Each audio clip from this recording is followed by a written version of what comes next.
नमस्कार मंडळी, मी दिव्या तुमचं सगळ्यांचं आपल्या चॅनलवरती अगदी मनापासून स्वागत करते।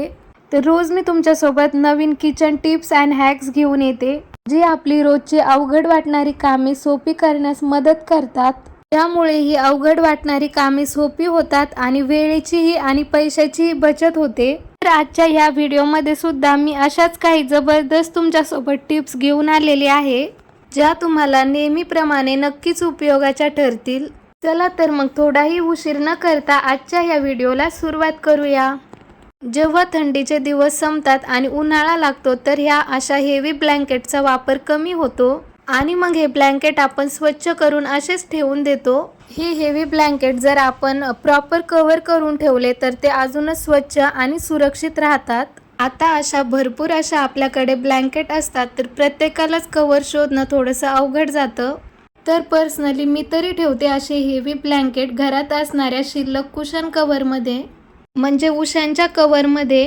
या ब्लँकेटची आपल्याला छोटीशी अशी व्यवस्थित घडी घालायची आहे आणि त्यानंतर मग हे ब्लँकेट असे कुशनच्या कव्हरमध्ये लावायचे। त्यामुळे दोन फायदे तर नक्कीच होतील।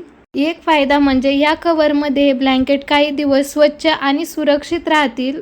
त्याचबरोबर आपल्याकडे जर एखाद्या वेळेस अचानक पाहुणे आले असतील आणि आपल्याकडे उशा कमी असतील, ही ब्लँकेटपासून बनवलेली उशी वापरू शकतो।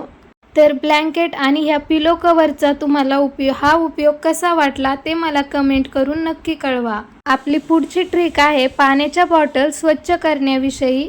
रोजच्या रोज पाणी भरून ठेवल्यामुळे तुम्ही पाहिलं असेल, रोजच्या रोज जर साफ नाही केलं तर मग या बॉटलमध्ये एक दुर्गंधी तयार होते। त्याचबरोबर ही बॉटल स्वच्छ करण्यासाठी प्रत्येकाकडेच ब्रश असतील असं नाही, तर कुठल्याही ब्रशचा वापर न करता आपण घरच्या घरी या बॉटल क्लीन करू शकतो। त्यासाठी आपल्या घरामध्ये जे काही कडधान्य असतील, मग त्या अशा चवळी असतील, मटकी असतील किंवा साधा आपण जो भात करतो ते तांदूळ असतील, तर त्याचाही वापर तुम्ही बॉटल स्वच्छ करण्यासाठी करू शकता। काही कडधान्याचे दाणे या बॉटलमध्ये टाकायचे, तुम्ही जे कडधान्य घेतलेलं असेल ते, आणि त्यानंतर यामध्ये 1 चमचा बेकिंग सोडा टाकायचा। यामध्ये थोडंसं पाणी टाकायचं आणि ॲड केल्यानंतर यामध्ये काही ड्रॉप आपल्याला डिश लिक्विड टाकायचं। आता हे सगळं मिश्रण आपल्याला छान मिक्स करून घ्यायचं।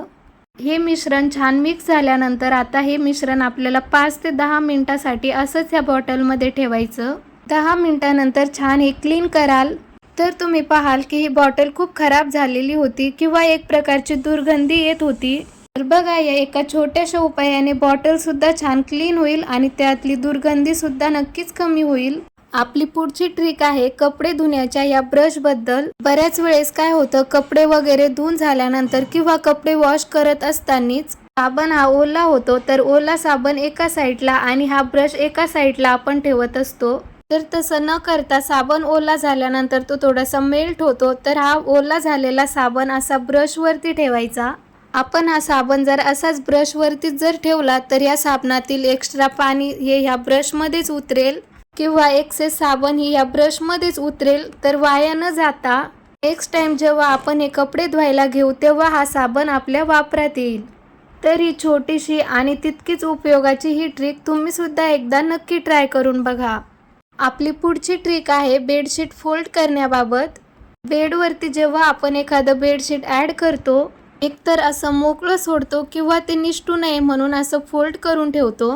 परंतु रोज रोज अशाच घडी करून ठेवण्यापेक्षा काहीतरी चेंज म्हणून किंवा तुमच्याकडे एखाद्या वेळेस गेस्ट वगैरे येत असतील, त्यावेळेस सुद्धा आपण हे बेडशीट थोडंसं वेगळं फोल्ड करू शकतो। किंवा एखादं बेडवरचं बेडशीट छोटं जर असेल, ते प्रॉपर कॉर्नरमधून असं फोल्ड होत नाही, तर त्यावेळेस सुद्धा तुम्ही ही ट्रिक नक्की वापरू शकता।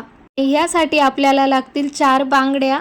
त्यातली एक बांगडी आपल्याला घ्यायची, जिथे बेडचा कॉर्नर आहे तिथे आपल्याला ही बांगडी आतमध्ये अशी लावायची। त्यानंतर ती बांगडी आपल्याला हातात अशी गोल पकडायची आणि त्यानंतर आपल्याला 1 ते 2 असे रबर बँड याला लावून घ्यायचे आहे। त्यामुळे ही बांगडी एकदम छान बेडशीटच्या आतमध्ये राहील। इथे तुम्ही काचेची, मेटलची जी कुठली बांगडी तुमच्याकडे असेल ती तुम्ही घेऊ शकता। रबर आणि बांगडी लावल्यानंतर तुम्ही पाहू शकता इथे अगदी एका बो सारखंच इथे डिझाईन तयार होईल। ते दिसायलाही छान दिसतं आणि आपल्या रोजच्या त्याच घडी पाहण्यापेक्षा हे बघायलाही आपल्याला छान वाटतं।